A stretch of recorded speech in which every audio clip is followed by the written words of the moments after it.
नमस्कार दोस्तों। पिछले वीडियो में हम लोगों ने पढ़ा था समास। समास कितने प्रकार के होते हैं, समास क्या होते हैं, उनकी परिभाषा और किसी शब्द में समास पहचानेंगे कैसे, इस सब के बारे में हमने पिछली वीडियो में पढ़ा था। और आज हम पढ़ेंगे अलंकार। तो आज हिंदी व्याकरण का बहुत ही महत्वपूर्ण टॉपिक है अलंकार। अलंकार क्या होता है? सबसे पहले अलंकार क्या होता है, तो अलंकार का सबसे पहले अर्थ समझिए। अलंकार का अगर संधि विच्छेद किया जाए तो अलंकार का संधि विच्छेद होता है अलम प्लस कार। अलम प्लस कार। यहां अलम का अर्थ है आभूषण, मतलब अलम प्लस कार। यहां अलम का क्या अर्थ है? आभूषण। और इसकी परिभाषा क्या होगी? परिभाषा इसकी होगी, काव्य की शोभा बढ़ाने वाले तत्वों को अलंकार कहते हैं। भाषा इसकी, काव्य की शोभा बढ़ाने वाले तत्वों को अलंकार कहते हैं। अब अलंकार के भेद कितने होते हैं? अलंकार के भेद मुख्यतः दो होते हैं। अलंकार दो प्रकार के ही होते हैं। पहला होता है अर्थालंकार और दूसरा क्या होता है? दूसरा होता है शब्दालंकार। अर्थालंकार वो अलंकार होते हैं जो अर्थ पर आश्रित होते हैं, मतलब अर्थ पर आश्रित अलंकार अर्थालंकार कहलाते हैं, और शब्द पर आश्रित अलंकार शब्दालंकार कहलाते हैं। अब शब्दालंकार के भेद। शब्दालंकार के कितने भेद होते हैं? तीन भेद होते हैं। शब्दालंकार के मुख्यतः तीन भेद होते हैं। पहला कौन सा होता है? अनुप्रास अलंकार। पहला भेद होता है अनुप्रास अलंकार, दूसरा यमक अलंकार, तीसरा श्लेष अलंकार। अलंकार के कितने भेद होते हैं? अलंकार के दो भेद होते हैं। अर्थालंकार, अर्थ पर आश्रित अलंकार अर्थालंकार कहलाते हैं। दूसरा होता है शब्दालंकार। शब्दालंकार वो अलंकार होते हैं जो शब्द पर आश्रित होते हैं। और शब्दालंकार के कितने भेद होते हैं? तीन भेद। पहला अनुप्रास अलंकार, दूसरा यमक अलंकार और तीसरा श्लेष अलंकार। तो चलिए जानते हैं पहले अलंकार अनुप्रास अलंकार के बारे में। पहला शब्दालंकार अनुप्रास अलंकार के बारे में जानते हैं।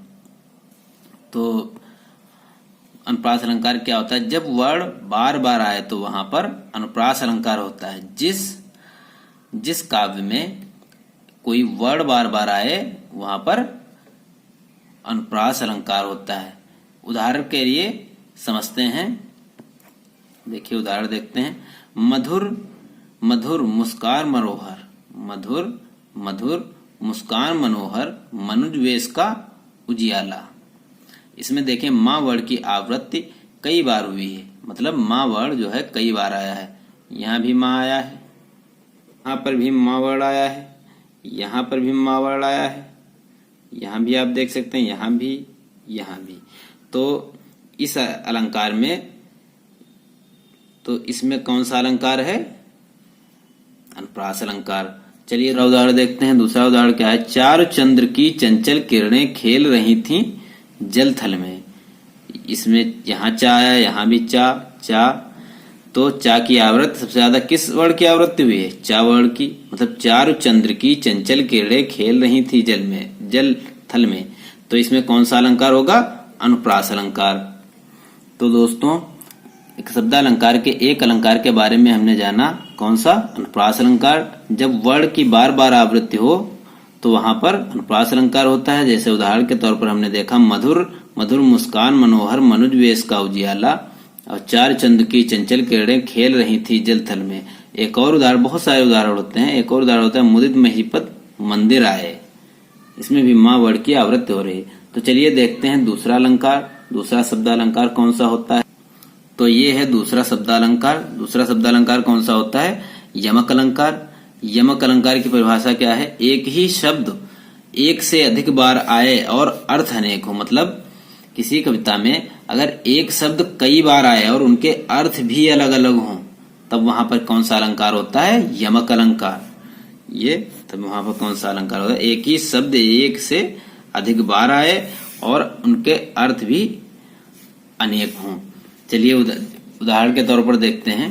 कनक कनकते सौगुनी, मादकता अधिकाय, व खाए बोराय जग, या पाए बोराय। इसमें पहले कनक का क्या अर्थ है? सोना। दूसरे कनक का क्या अर्थ है? धतूरा। इसका दूसरा उदाहरण क्या होता है? एक दूसरा उदाहरण लेते हैं। काली घटा का घमंड घटा। यहाँ भी घटा, यहाँ भी घटा, इन दोनों के मगर मतलब अलग अलग हैं। एक घटा का अर्थ होता है बादल और दूसरी घटा का अर्थ होता है घटना यानी कम होना।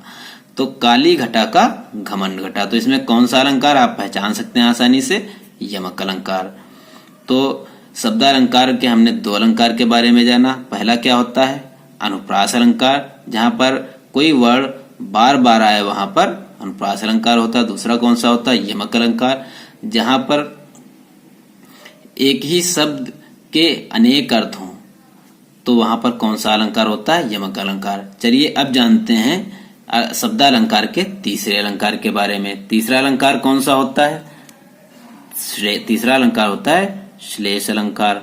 तीसरा होता है श्लेष अलंकार। एक शब्द से अनेक अर्थ होते हैं, मतलब श्लेष अलंकार में एक शब्द के अनेक अर्थ होते हैं। जैसे देखिए, रहीमन पानी राखिए बिन पानी सब सून, पानी गए ना उबरे मोती मानुष चून।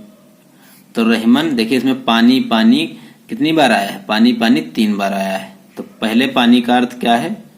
पहले पानी का अर्थ है चमक। दूसरे पानी का अर्थ क्या है? दूसरे पानी का अर्थ है प्रतिष्ठा। प्रतिष्ठा मतलब मान सम्मान। और तीसरे पानी का अर्थ क्या है? तीसरे पानी का अर्थ है जल। तो रहीमन पानी राखिए बिन पानी सब सून, पानी गए ना उबरे मोती मानुष चून। तो इसमें कौन सा अलंकार है? श्लेष अलंकार। अब हम लोगों ने शब्दालंकार के तीनों अलंकार के बारे में जान लिया है। पहला अलंकार कौन सा होता है? चलिए जल्दी से एक बार रिवाइज कर लेते हैं। पहला अलंकार होता है अनुप्रास अलंकार। अनुप्रास अलंकार वो अलंकार होता है जिसमें एक ही वर्ड कई बार आए तो वहां पर, एक ही वर्ड मतलब एक ही अक्षर कई बार आए तो वहां पर कौन सा अलंकार होता है? अनुप्रास अलंकार। जैसे इसका कोई अगर उदाहरण लें तो कौन सा लेंगे? चार चंद्र की चंचल किरणें खेल रही थी जलथल में। इसमें चावड़ की आवृत्ति कई बार हुई। दूसरा अलंकार कौन सा होता है? यमक अलंकार। यमक अलंकार वो अलंकार होता है जब एक ही शब्द के अनेक अर्थ हों, मतलब जब कोई शब्द एक से अधिक बार आए और उसके अर्थ अनेक हों तो वहां पर कौन सा अलंकार होता है? यमक अलंकार। उदाहरण के तौर पर कनक कनकते सौगुनी मादकता अधिकाय, वह खाए बोराय जग वह पाए बोराय। और तीसरा और आखिरी शब्दालंकार होता है श्लेष अलंकार। श्लेष अलंकार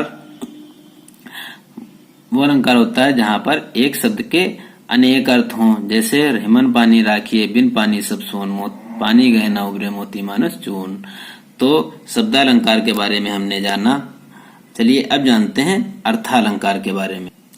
अर्थालंकार के बारे में हमने जाना था थोड़ा सा। वो अर्थ के रूप में जो लिए जाएं वो अलंकार अर्थालंकार होते हैं जिनसे कोई अर्थ निकले। तो पहला अर्थालंकार क्या कौन सा होता है? वैसे भी तो अर्थालंकार कई होते हैं बट सिलेबस में सभी नहीं है, तो जो अलंकार हैं वो हम सब पढ़ेंगे। तो पहला अर्थालंकार कौन सा होता है? उपमा अलंकार। उपमा अलंकार क्या होता है? पंक्ति में योजक चिन्ह आए, ज्यों सम। पंक्ति में योजक चिन्ह क्या होता है? योजक चिन्ह ये होता है, इसको योजक चिन्ह कहते हैं। जहां पर आए वो होता है वहां उपमा अलंकार होता है। और इसमें कुछ ऐसे चिन्ह होते हैं अगर वो आए, जैसे देखिए ज्यों सम सा सी तुल्य नाई आदि शब्द आए तो वहां पर आप जान सकते हैं कि उपमा अलंकार। जैसे ज्यों सम सा सी तुल्य नाई आदि शब्द आए तो वहां पर उपमा अलंकार होता है। उदाहरण के तौर पर देखते हैं, पीपर पात सरिस मंडोला, तो यहाँ पर योजक चिन्ह होना चाहिए था। तो पीपर पात सरिस मंडोला, तो आप देख सकते हैं योजक चिन्ह आया है, तो यहाँ पर कौन सा अलंकार होगा? उपमा अलंकार। दूसरे उदाहरण में देखते हैं, मुख चंद्र सा सुंदर है। देखिए इसमें योजक चिन्ह भी लगा है और सा, इसमें कौन सा आया है? इसमें सा आया है।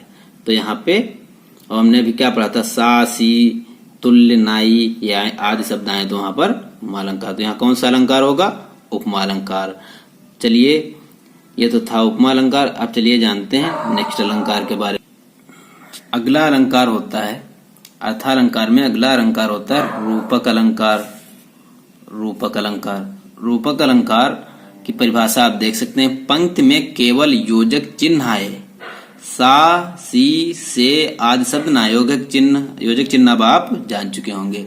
तो जब पंक्ति में सिर्फ योजक चिन्ह आए और उन पंक्ति में सा, सी, से ना आए, उपमा में क्या होता था, उसमें योजक चिन्ह भी आए और सा, सी, से ये जो थे ये आदि शब्द अगर आए तब क्या होता था, उपमा अलंकार। और अगर ये सा, सी, से नहीं है, सिर्फ योजक चिन्ह है, तो कौन सा अलंकार होगा, सिर्फ रूपक अलंकार। उदाहरण के तौर पे चलिए देखते हैं। चरण कमल बंदो हरिराई, देखिए इसमें योजक चिन्ह तो आ रहा है, चरण कमल बंदो हरिराई में योजक चिन्ह तो आ रहा है, बट क्या सा, सी से कुछ आ रहा है, नहीं आ रहा। तो यहाँ कौन सा अलंकार होगा, रूपक अलंकार। देख सकते हैं यहाँ चरण को ही कमल मान लिया गया है। चरण कमल मतलब चरण को ही कमल मान लिया गया है। और अगर होता चरण कमल सा तो मतलब चरण को कमल सा मान लिया गया है। तो यहाँ पे कौन सा अलंकार होगा, वो हो जाता उपमा अलंकार और ये होगा रूपक अलंकार। दूसरा उदाहरण अगर लें, दूसरे उदाहरण में क्या है, मैया मैं तो चंद्र खिलौना लई हूँ। इसमें देखिए योजक चिन्ह आ रहा है, सा, सी से कुछ नहीं आ रहा। तो यहाँ पे कौन सा अलंकार होगा, रूपक अलंकार। तो यहाँ मैया मैं तो चंद्र खिलौना लई हूँ, इसका अर्थ है यहाँ चंद्रमा को ही खिलौना मान लिया गया है। तो अब दो अर्थालंकार हो चुके हैं, पहला उपमा अलंकार, दूसरा रूपक अलंकार। उपमा अलंकार में क्या होता है, उपमा अलंकार में योजक चिन्ह है और सा, सी, तुल्य, नाई आदि शब्द हैं, तो वहां पर उपमा अलंकार होता है। और रूपक अलंकार में क्या होता है, रूपक अलंकार में सिर्फ योजक चिन्ह है, सा, सी, से आदि शब्द ना आए, तो वहां पर रूपक अलंकार होता है। अब तीसरा अलंकार अर्थालंकार जानते हैं, उत्प्रेक्षा अलंकार। यह है उत्प्रेक्षा अलंकार। उत्प्रेक्षा अलंकार क्या अलंकार होता है, जब पंक्ति में मनु मानो, जनु जानो, मनो जनो आदि शब्द आते हैं तो उत्प्रेक्षा। इसमें कुछ नहीं करना आपको, जब कभी ऐसा कुछ जब अलंकार किसी में पहचानना हो किसी दोहे में, तो वहां आप देख लीजिएगा, अगर मनु मानो, जनु जानो, मनो जनो ये आदि इतने शब्द आप देख लीजिएगा, अगर ये इसमें से कोई भी आ जाता है तो आप आंखें बंद करके वहां पे उत्प्रेक्षा अलंकार लगा दीजिएगा। जैसे आप उदाहरण देख सकते हैं, उदाहरण देखिए, मुख मानो चंद्रमा है, इसमें देखिए मानो आ रहा है, मुख मानो चंद्रमा है। और दूसरा उदाहरण देखिए, फूले का सकल मह छाई, जनु बरसा ऋतु प्रकट बुढ़ाई, देखिए इसमें जनु आ रहा है। ये शब्द जरूर आएंगे, इसमें से कोई ना कोई शब्द जरूर होगा, तभी उत्प्रेक्षा अलंकार होगा, वरना कोई अन्य अलंकार हो सकता है। तो ये था उत्प्रेक्षा अलंकार। अभी अब चलिए चलते हैं अगले अलंकार अतिशयोक्ति अलंकार के बारे में। अतिशयोक्ति मतलब होता है बढ़ा चढ़ाकर कहना, बढ़ा चढ़ाकर कहना, ठीक है। तो अतिशयोक्ति अलंकार चलिए देखते हैं क्या होता है। अतिशयोक्ति अलंकार जब किसी बात का वर्णन बढ़ा चढ़ाकर किया जाए तो वहां पर अतिशयोक्ति अलंकार। बहुत सिंपल, अब आप बिना देखे एक बार कहिए, अतिशयोक्ति अलंकार कौन सा अलंकार होता है, जब किसी बात को बढ़ा चढ़ाकर कहा जाए तो वहां पर क्या होता है, अतिशयोक्ति अलंकार। जैसे उदाहरण, बांधा था विध को किसने, इन काली जंजीरों से, मणि वाली फड़ियों का मुख क्यों भरा हुआ है हीरों से। इसमें बढ़ा चढ़ाकर वर्णन किया गया है, तो इसमें कौन सा अलंकार होगा, अतिशयोक्ति अलंकार। दूसरे उदाहरण में देखते हैं, आगे नदियां पड़ी अपार, घोड़ा कैसे उतरे उस पार, राणा ने सोचा इस पार, तब तक चेतक था उस पार। तो इसमें आपको लग रहा है ना कि बढ़ा चढ़ाकर वर्णन किया गया है कि राणा का जो घोड़ा था वो पूरी नदी पार कर गया, तो इसमें बढ़ा चढ़ाकर वर्णन किया गया है। तो इनमें कौन सा अलंकार होगा, अतिशयोक्ति अलंकार। चलिए अब देखते हैं अगला अलंकार कौन सा है। अगला है मानवीकरण अलंकार। मानवीकरण से आप समझ रहे होंगे, चलिए हम समझा देते हैं। मानवीकरण जब किसी निर्जीव मतलब जिसमें जान ना हो उस वस्तु को सजीव की तरह पेश किया जाए, तो उसमें कौन सा अलंकार होता है? मानवीकरण अलंकार। आप परिभाषा में भी देख सकते हैं, जब निर्जीव वस्तुओं को सजीव की तरह प्रस्तुत किया जाए तो वहां पर कौन सा अलंकार होगा? मानवीकरण अलंकार। अब इस आप एग्जाम्पल में देखिए, इस उदाहरण में प्रकृति मुस्कुराती खड़ी कह रही थी, सबक सीख ले तू मनुष्यता का भी। अब आप ही बताइए, प्रकृति मुस्कुराती खड़ी कह रही थी, प्रकृति कभी कह सकती है? नहीं। तो प्रकृति को कैसा पेश किया जा रहा है? मुस्कुराना, कहना मीन्स सजीव की तरह। ये तो कोई सजीव इंसान ही कर सकता है, तो सजीव की तरह पेश किया जा रहा है। तो सबक सीख ले तुम मनुष्यता का भी, तो यहाँ पर कौन सा अलंकार आप होगा? यहाँ पर होगा मानवीकरण अलंकार। दूसरे उदाहरण में देखिए, फूल हंसे कलियां मुस्काई। फूल हंस रहे हैं और कलियां मुस्कुरा रही हैं, क्या ऐसा हो सकता है? नहीं। तो इसमें फूल और कलियों को सजीव की तरह प्रस्तुत किया जा रहा है, तो यहाँ पर कौन सा अलंकार होगा? मानवीकरण अलंकार। चलिए अब देखते हैं अगले अलंकार के बारे में। अगला अलंकार है संदेह अलंकार। संदेह से ही आप समझ रहे होंगे संदेह क्या होता है। संदेह अलंकार, किसी वस्तु को देखकर उसी के समान दूसरी वस्तु के होने का संदेह हो तो वहां पर संदेह अलंकार। जब किसी वस्तु को देखकर उसी के समान कोई दूसरी वस्तु होने का आभास हो, जैसे मान लीजिए कहीं अंधेरे में रस्सी पड़ी हो, आपको लगे ये सांप है, तो वहां पर कौन सा अलंकार आपके मन में उत्पन्न होगा? संदेह अलंकार। ठीक है। उदाहरण क्या होगा? उदाहरण लीजिए, लेते हैं किसका? सारी बीच नारी है कि नारी बीच सारी है, कि सारी ही की नारी है कि नारी ही की सारी है।